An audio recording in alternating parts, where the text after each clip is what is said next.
Japanese naval planners entered the Second World War convinced they had solved the night surface battle. The Imperial Japanese Navy had spent a decade refining its torpedo doctrine, training its destroyer crews under conditions that other navies would have considered dangerously realistic, and fielding a weapon. The Type 93 oxygen-propelled torpedo, what American analysts would later call the Long Lance, that had no equivalent in any other navy on Earth. Their tactical doctrine was built on a foundation of calculated certainty. Superior torpedoes plus superior night-fighting crew skills equaled victory in the dark waters of the Pacific. By 1941, they believed it. Japanese naval staff exercises confirmed it. Training exercises in the Yellow Sea and off Formosa confirmed it. 12,000 hours of accumulated night attack training in the years before Pearl Harbor confirmed it. By 1945, Japan had lost 126 of her 169 destroyers. The Type 93 torpedo was, by any technical measure, extraordinary. It ran on compressed oxygen rather than compressed air, which eliminated the nitrogen exhaust bubble trail that betrayed the approach of every other torpedo in the world. A Mark 15 American torpedo ran on alcohol and compressed air, and left a visible wake in even moderate sea conditions. The Type 93 left almost nothing. It carried a 1,080-pound warhead, heavier than any standard American destroyer torpedo warhead by a significant margin. Its range was staggering. At 36 knots, a Type 93 could run 22,000 yards. At 48 knots, it could still cover 11,000 yards. A Mark 15 running at its maximum speed of 45 knots had a reliable range of approximately 6,000 yards. Japanese destroyers carrying 16 of these weapons could, in theory, engage American ships from outside the range at which any American torpedo could reach back. The mathematics of a night surface engagement appeared to favor Japan completely. Japanese destroyer crews knew the mathematics. They trained against them obsessively. Damage control drills ran at night in real sea states. Torpedo attack approaches were rehearsed until crews could execute them in total darkness by feel and by memory. The level of seamanship resident in a Japanese destroyer flotilla in 1941 was genuinely exceptional, and the battle record of those early months proved it. At Savo Island on the night of August 8th to 9th, 1942, a Japanese force of 5 cruisers and a destroyer sank 4 Allied heavy cruisers and a destroyer in roughly 37 minutes, suffering minimal losses. At Tassafaronga on November 30th, 1942, a Japanese destroyer force armed with Long Lance torpedoes sank 1 American heavy cruiser and damaged 3 more, losing only a single destroyer in return. These were not flukes. They were the expected result of a doctrine executed by crews who had trained specifically for this kind of engagement. In the dark and confused waters around Guadalcanal, Japan owned the night. What Japanese doctrine had not accounted for was the SG surface search radar. The SG radar entered fleet service in the summer of 1942. It operated at 10-centimeter wavelength, which gave it resolution fine enough to distinguish individual surface contacts at ranges up to 15 miles in good conditions. More critically, it worked in the dark. It worked in rain. It worked in the smoke-obscured confusion of a night surface engagement, where a Japanese destroyer crew was relying on trained human eyes searching a black sea. The SG radar did not care about darkness. It did not fatigue. It did not lose the tactical picture in chaos.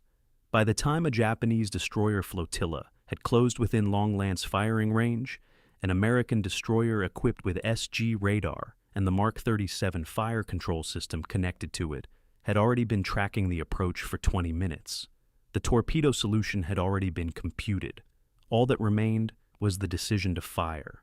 This is not a theoretical advantage. It produced a specific documented result on the night of August 6th to 7th, 1943, in the waters between Kolombangara and Arundel Island. It was, in 4 minutes, the end of Japanese dominance in the night surface battle. Commander Frederick Moosbrugger led 6 Fletcher-class destroyers into Vela Gulf that night. His force had been organized specifically around SG radar exploitation. 3 destroyers, Lang, Stack, and Starrett, would make the torpedo attack. 3 destroyers, Dunlap, Craven, and Maury, would hold back and engage with gunfire after the torpedoes ran. The tactical concept was clean. Let the radar do the work, fire from outside visual detection range, then finish the survivors with guns. Japanese Rear Admiral Shunji Izaki was running a reinforcement mission to Kolombangara, 4 destroyers carrying approximately 900 troops and supplies down the slot. He expected to encounter nothing. His force never knew the torpedoes were in the water. Moosbrugger's destroyers tracked the Japanese column on radar from a range of over 6 miles, watching their targets close at nearly 30 knots. Moosbrugger waited, tracking, calculating, waiting.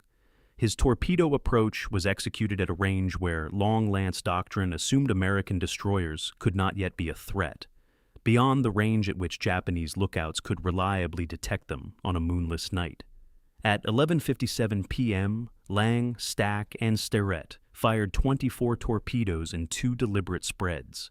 Then they turned away hard to clear the torpedo run and unmask the gunfire ships. The Japanese never detected the approach. They never saw the turn. They never knew the torpedoes were running. 3 Japanese destroyers, Hagakaze, Arashi, and Kawakaze, were struck within 4 minutes of each other. All 3 sank. The 4th destroyer, Shigure, escaped by luck of position, making smoke and fleeing north while the American gunfire ships came in on the survivors. 900 Japanese troops died that night, along with the 3 destroyer crews. Moosbrugger's 6 destroyers suffered no losses and no damage beyond minor splinter hits. Japanese officers who analyzed the engagement afterward could not initially reconstruct what had happened. A full, long, lance-equipped destroyer flotilla, experienced crews, favorable sea conditions, destroyed by an enemy that had apparently materialized from nowhere. They had detected no enemy radar emissions. They had received no tactical warning. The conclusion they eventually reached was correct and devastating. American radar fire control had advanced to the point where it could execute coordinated torpedo attacks beyond the range of Japanese night observation. The tactical advantage that Japanese destroyer doctrine was built on, the ability to see better at night, to shoot first, to exploit the Long Lance's superior range, had been neutralized by a piece of technology that had entered service 13 months before Vela Gulf. This was August 1943. The production lines had been running since December 1941. The Fletcher class was the instrument of that production. The design had been approved in 1939, the first keel laid in October 1941, and USS Fletcher herself, DD 445, commissioned in June 1942. What followed was manufacturing on a scale that Japanese industrial planners had no realistic framework for evaluating.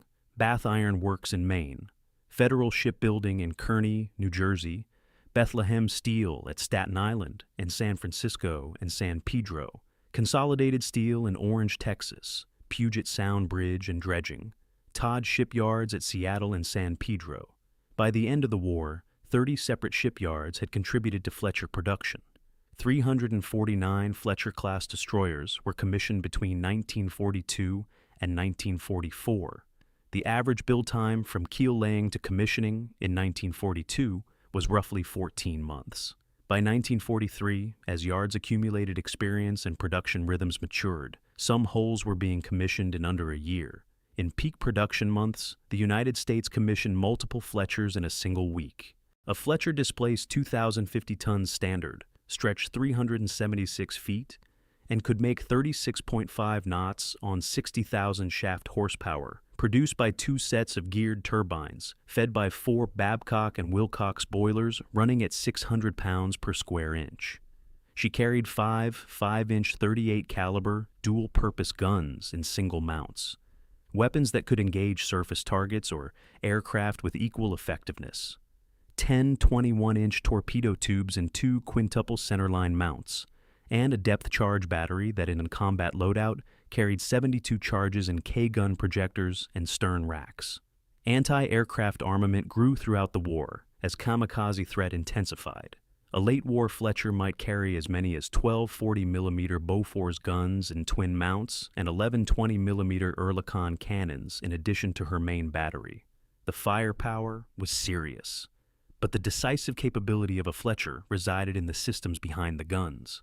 The Mark 37 gunfire control director, stabilized in 3 axes, tracked targets, and fed solutions to the Mark 1A computing site. The Mark 12 fire control radar, integrated with the director, maintained a continuous track through smoke, darkness, and weather. The SG surface search radar built the tactical picture from distances at which the human eye was useless. By 1943 and 1944, a Fletcher's Combat Information Center, the CIC, located below the bridge, was processing this sensor data with trained radar operators and plotting team members who could maintain a complete tactical picture across a dozen contacts simultaneously. A Fletcher in 1944 was a weapons system, not simply a weapons platform.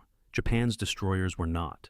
Japanese destroyer fire control in 1941 was built around optical rangefinders, trained estimators, and night binoculars of exceptional quality.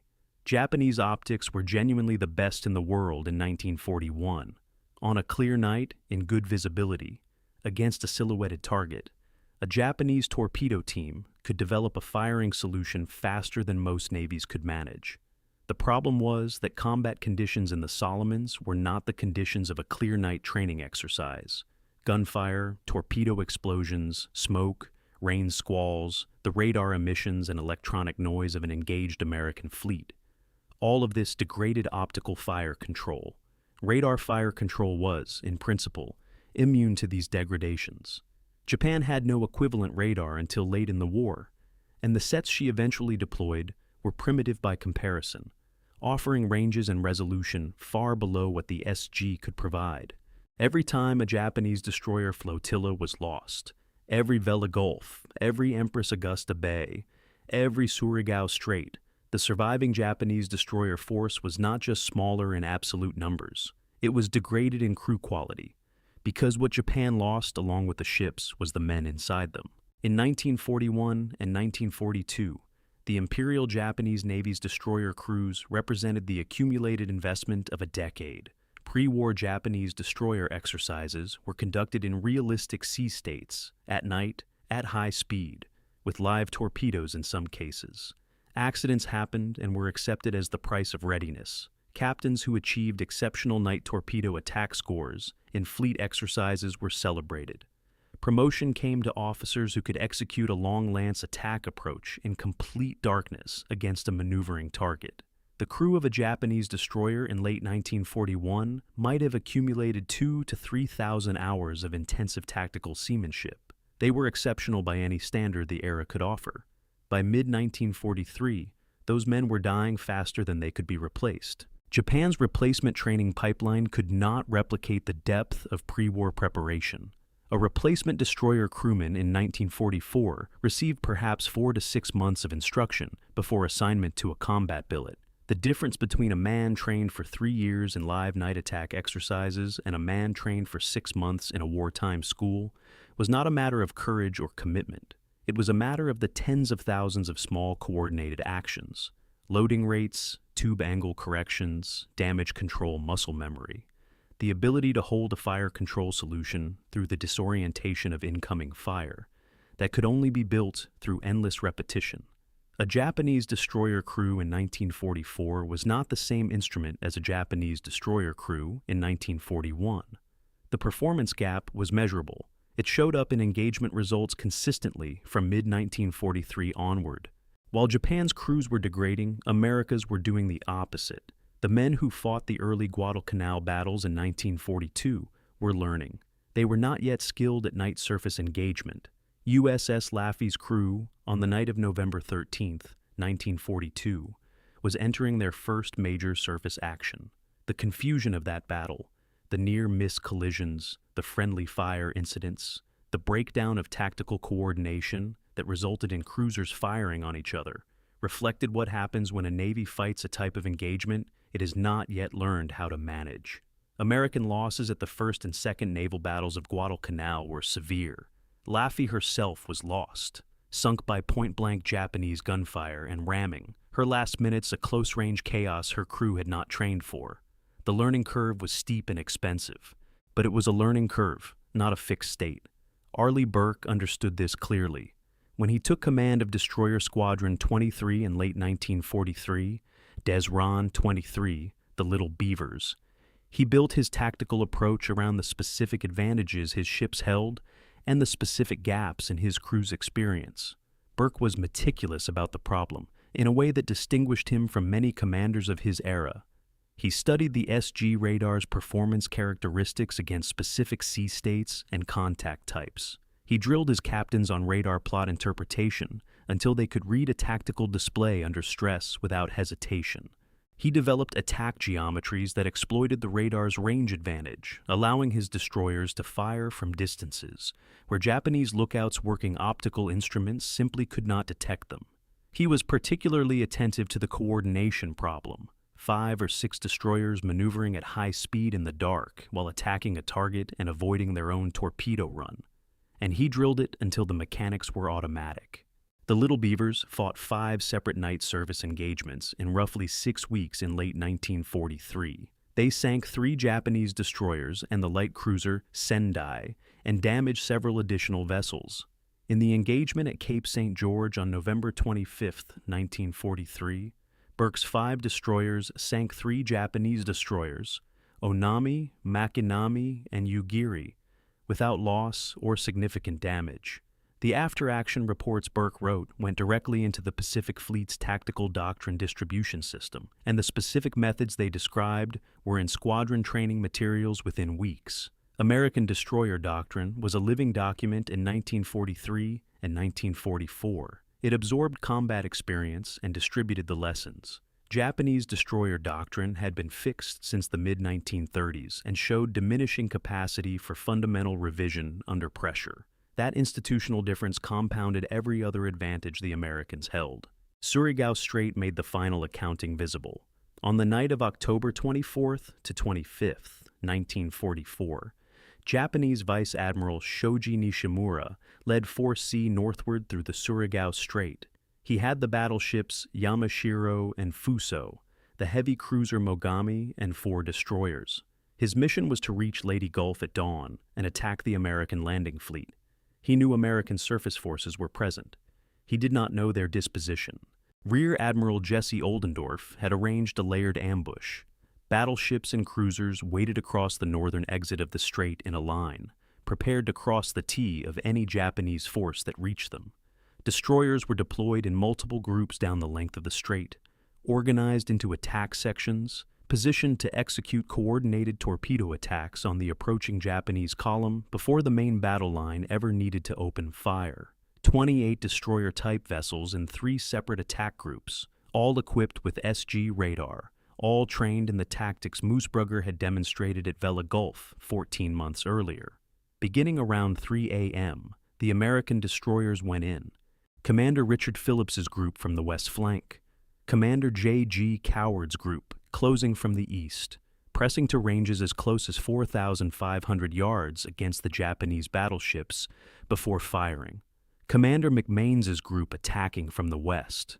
Each group rolled in, fired spreads of torpedoes, and turned clear. The Japanese opened with gunfire, intense, confused, shooting at muzzle flashes and radar emissions in the dark. They scored hits. USS Albert W. Grant, closing too aggressively on her final approach, was struck by at least 11 shells, 7 of them American-friendly fire in the melee confusion. 28 of her crew were killed and 94 wounded. She lost power and lay dead in the water until towed clear after the battle, but the torpedoes had already run. Fuso was struck. Accounts differ on exactly when and by whose torpedoes, but she broke in 2 and both halves burned separately on the surface as the battle continued around them. 2 columns of fire in the dark that Japanese survivors later described as landmarks of catastrophe.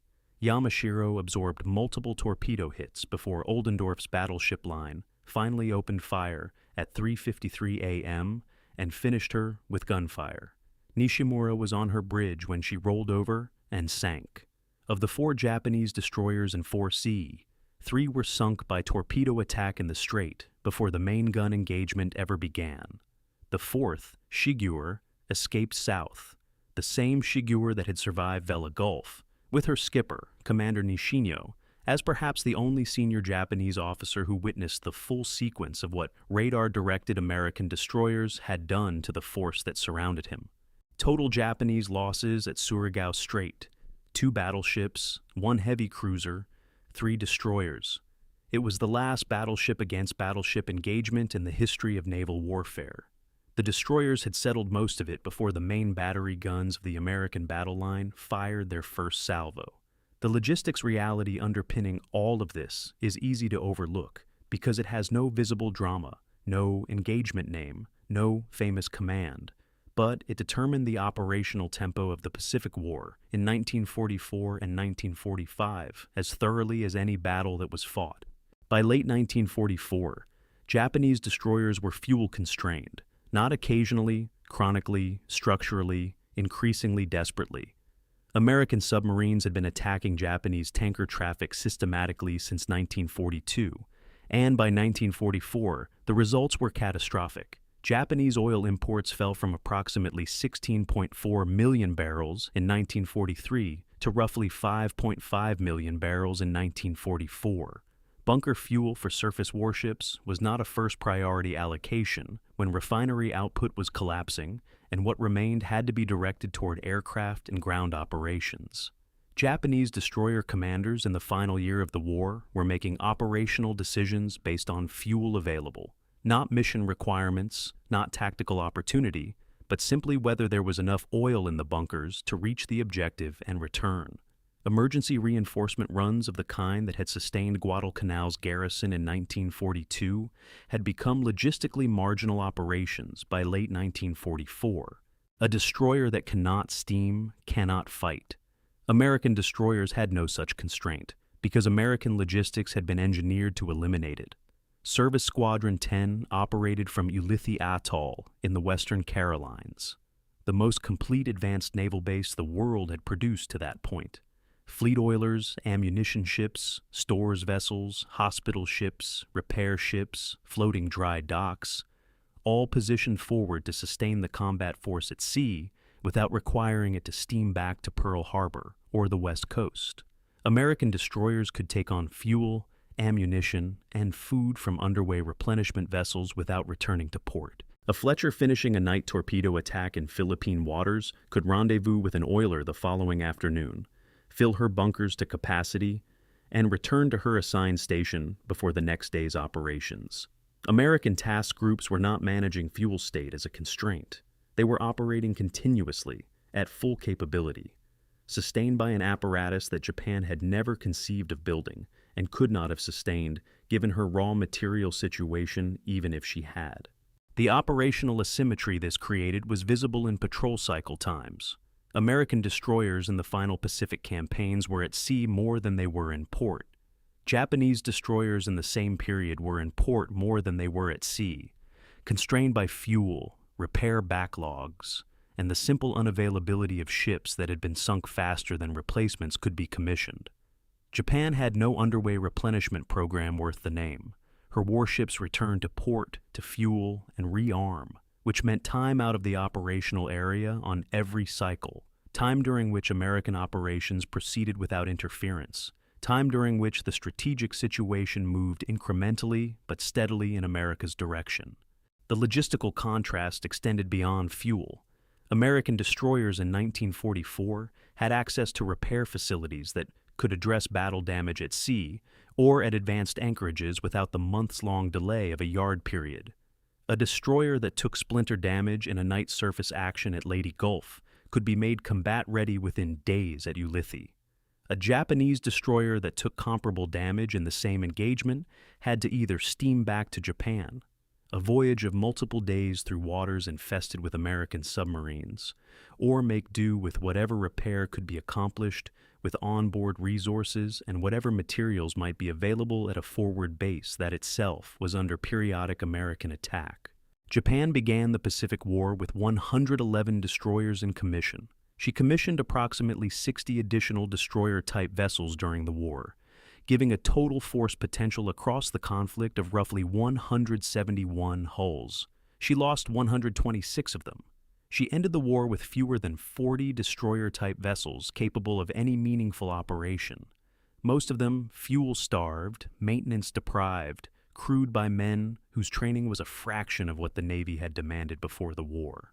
Some late-war Japanese destroyers were operating with engineering plant problems that would have sent them to the yard in 1941 because there was no yard time available and the tactical situation left no margin for taking ships off the line. The individual class casualties tell the story of structural collapse.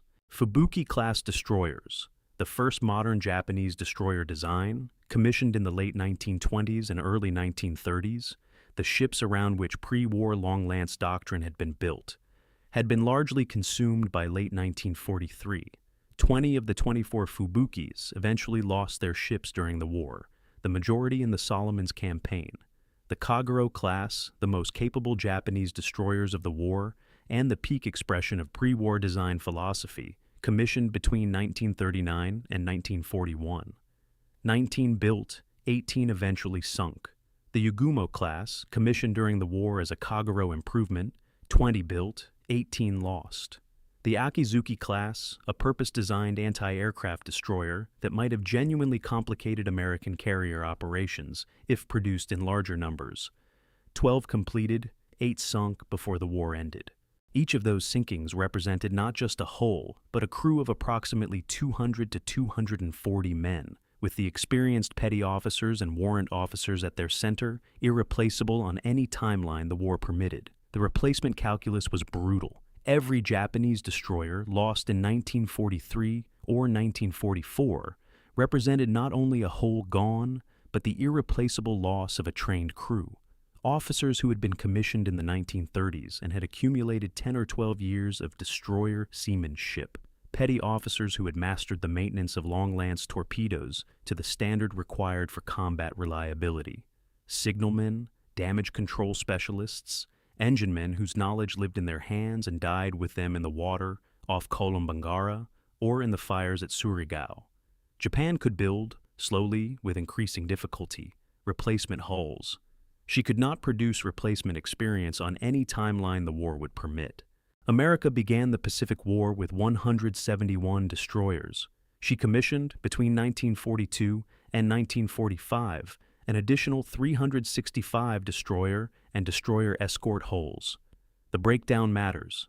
349 Fletcher-class fleet destroyers, plus the rapidly built Buckley and Cannon class destroyer escorts that absorbed anti-submarine and convoy duties as fleet destroyers moved toward offensive surface operations in the Central and Western Pacific. By August 1945, the United States Navy possessed a destroyer force larger than the entire pre-war Japanese surface fleet.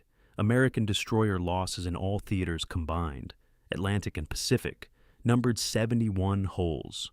For every American destroyer lost, the production pipeline was replacing it with approximately 5 new ones before year's end. The mathematics were not attrition. They were accumulation. The training pipeline matched the production pipeline. Early in the war, destroyer crews were rushed through abbreviated instruction programs and sent to the fleet with gaps in their preparation that cost lives in the Guadalcanal fighting. By 1943, the Navy had established realistic training centers at Norfolk and San Diego, where destroyer teams practiced CIC operations, night radar attack approaches, and damage control under conditions that approximated combat. The curriculum was continuously updated from fleet after-action reports. A destroyer crew commissioning a new Fletcher in 1944 had access to the accumulated tactical learning of 2 years of Pacific surface warfare before it ever saw a Japanese warship on a radar screen. The institutional memory of Burke's night attacks, Moosbrugger's torpedo runs, and 100 smaller actions in the Solomons campaign was baked into their training. This created a compounding advantage that was invisible in any single engagement, but decisive across the arc of the war. Japan's experienced crews fought with exceptional skill through late 1942 and into 1943. They won engagements against numerical odds. They executed torpedo attacks with the proficiency that a decade of training had produced. But they were not a renewable resource.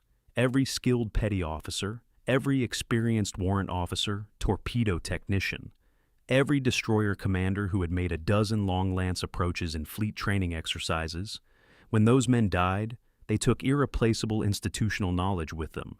Japanese naval training in wartime could not reconstruct what pre-war preparation had built. The The decline in Japanese destroyer performance between 1942 and 1944 is not a matter of courage failing. It is a matter of experience dying faster than it could be replaced. The tactical picture shifted decisively at Vella Gulf. It was confirmed at Cape St. George. It was executed systematically at Surigao Strait. And then, in the final months, American destroyer operations transitioned from contested surface warfare to something closer to routine. Systematic destruction of whatever Japanese naval capacity remained, conducted by forces whose operational capability the Japanese could no longer meaningfully oppose. Before Vella Gulf closed the tactical argument, there was a middle period in the Solomons campaign when the contest was genuinely open, and the American destroyer force nearly lost it by fighting the wrong way. The fundamental error American destroyers made in the early Guadalcanal actions was following the gun. The doctrine taught at Newport was a gunnery doctrine. Surface engagements were supposed to be settled by shells, with torpedoes as a secondary weapon fired opportunistically after the gun battle had developed. At Tassafaronga, on the night of November 30th, 1942, Rear Admiral Carleton Wright's cruiser-destroyer force illuminated and opened gunfire on Japanese Rear Admiral Tanaka Raizo's 8 destroyers at roughly 7,000 yards. Tanaka's ships had no time to deliver supplies. They had time to launch torpedoes and retire. 16 long-lance torpedoes were in the water, while American guns were still firing at the first Japanese ship. Heavy cruiser Northampton went down. Pensacola, Minneapolis, and New Orleans were crippled, all 3 hit by weapons, fired by a Japanese force that was already turning away when the American attack opened. Wright had 4 destroyers in his van. They never fired their torpedoes. The doctrine said, open with guns first. They opened with guns. The lesson from Tassafaronga was not that Japanese destroyers were invincible. The lesson was that guns betrayed your position and started the clock, and a long lance fired in the first 60 seconds of an engagement would find a target before the gun battle resolved. Torpedoes had to go first in the dark from maximum range, while the Japanese still thought they were alone. This is exactly what Moosbrugger understood 9 months later.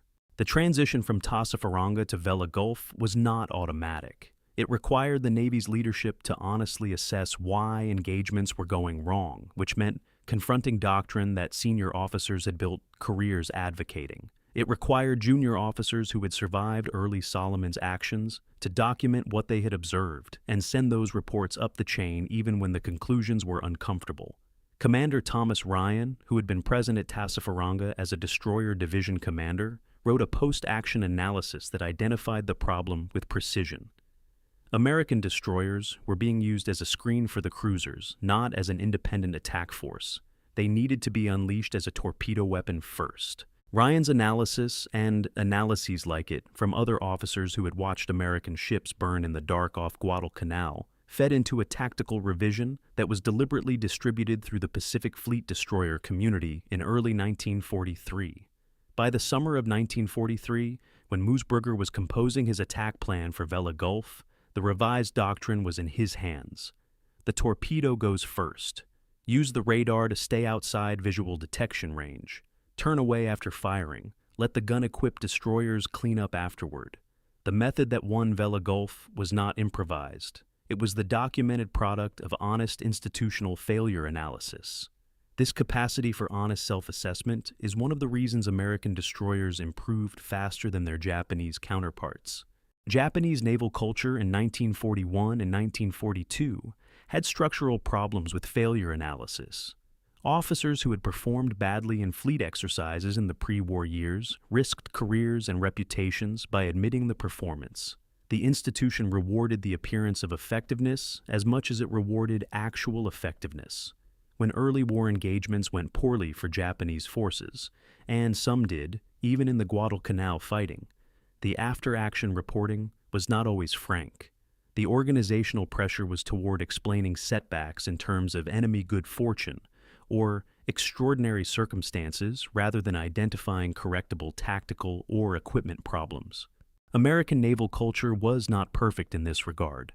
It had its own capacity for institutional defensiveness, But the Navy's system of detailed after-action report requirements, combined with the brutally consequential feedback of losing cruisers and destroyers in engagement after engagement, created a pressure toward honest reporting that the institution could not entirely suppress. Men were dying in patterns. The patterns were documented. Officers who identified the patterns and proposed solutions were listened to, not always immediately, not always by the right people, but listened to with enough consistency that the tactical lessons of 1942 were in doctrine by 1943. The Japanese were learning too. They were not static. After Vela Gulf, Japanese destroyer commanders understood that running supply missions through the slot, in formation, was increasingly lethal. They adapted with dispersion tactics, with more aggressive lookout procedures, with deliberate radar silence to prevent detection on the SG's receiver. They knew the Americans had something that could see in the dark. They worked to counter it within the constraints of what they had.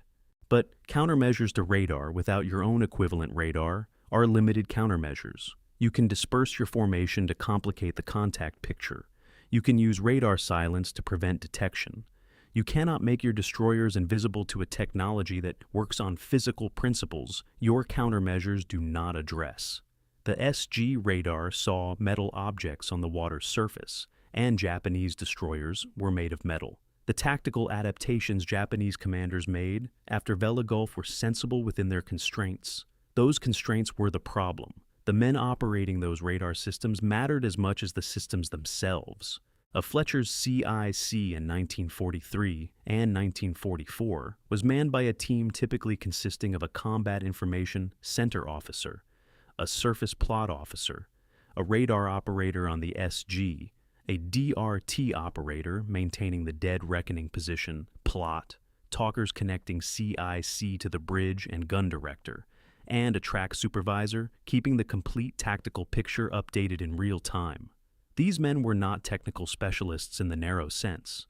They were sailors who had been trained specifically to process the output of multiple sensor systems simultaneously, to identify contacts, classify them as hostile or friendly, assign target priorities, and feed firing data to the weapon systems faster than any Japanese optical rangefinder team could develop a comparable solution under combat conditions.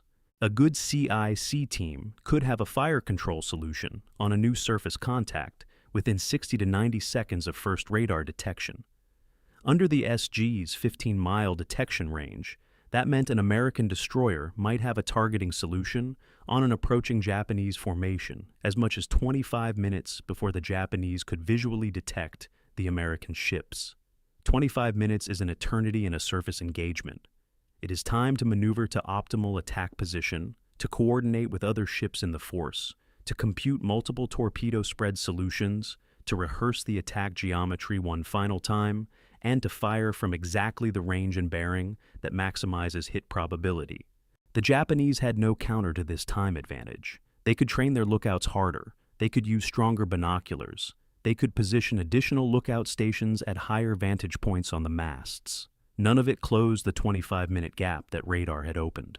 By 1944, Burke's destroyers were not merely capable of radar-directed torpedo attacks. They were fast enough and accurate enough at them to engage 2 Japanese formations in a single night, reloading tubes and repositioning between engagements. The Little Beaver's action at Cape St. George on November 25, 1943, was almost surgical in its execution. 5 American destroyers, 3 Japanese destroyers, and 2 destroyer transports. Burke tracked both groups on radar simultaneously, split his force to intercept each group at a different point along their route, executed coordinated torpedo attacks on both groups within minutes of each other, and sank 3 Japanese destroyers while the transports escaped. 0 American casualties. The Japanese never got a torpedo in the water. This was not the engagement type that Japanese destroyer doctrine had planned for. Japanese commanders expected to fight battles in which their superior torpedo range and wakeless approach gave them the first shot. At Cape St. George, they were inside American radar range before they were inside Japanese visual range, and the sequence of events had already been determined. By the time Admiral Spruance's Fifth Fleet was operating in the Central Pacific in 1944, the American destroyer force had matured into something qualitatively different from the collection of individual ships that had fought at Savo Island and Tassafaronga. The crews had trained together, exercised together under realistic conditions, practiced the CIC procedures and the radar attack approaches in fleet exercises that incorporated the documented lessons of actual combat. The force that screened the carriers at Philippine Sea, executed the torpedo attacks at Surigao, and fought the kamikaze onslaught at Okinawa was a professional force in the full meaning of the term, equipped with capable technology, sustained by effective logistics, trained by combat experience, and backed by a production system that could replace every ship it lost and commission 10 more besides.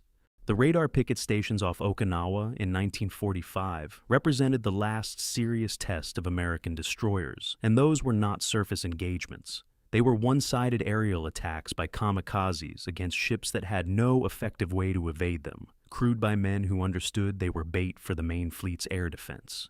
The losses there were severe. 14 destroyers sunk and many more heavily damaged off Okinawa in the Iceberg campaign. But those were aircraft-killing destroyers, not Japanese destroyers, because by April 1945, Japan no longer had a surface force capable of contesting the waters around Okinawa. The institution that had committed 126 destroyers to a war it could not win on those terms was finished as a surface fighting force before the war ended.